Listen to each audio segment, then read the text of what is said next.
V bistvu bom kar dala en slovenski mit, ki je v bistvu lahko tudi malo bolj, bom rekla, evropski ali pa globalen, ampak predvsem drži za Slovenijo. Nihče nima konkurence. Se pravi, edini smo na svetu, ki imamo to, pa noben nič podobnega ne dela, niti direktno, niti nedirektno. In to je v bistvu največji mit, s katerim slovenski podjetniki prihajajo do nas.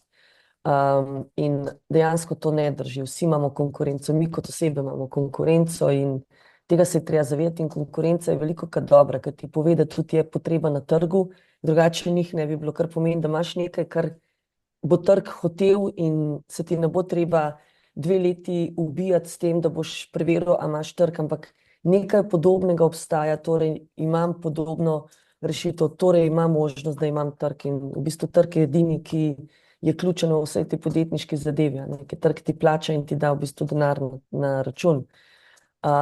Drugo pa je tudi spet slovenski mit, da smo neumorni razvijalci, da zelo radi razvijamo, pa zelo ne radi gremo prodati, kar je pa ključno pri podjetjih. Ti moraš še čim prej prodati, ne dogled razvijati.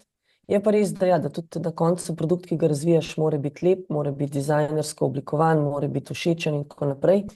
To je vse res, vendar je treba iti čim prej na trg, da te drugi podjetji ne prehitijo. In to je ena takih stvari pri Slovencih, ki je poleg tega, da se bojimo, da nam bojo vsi vse ukradli,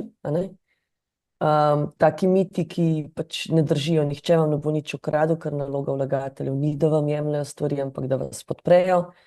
To tudi ni naš core business, čim prej je treba iti na trg in seveda vsi imamo konkurenco.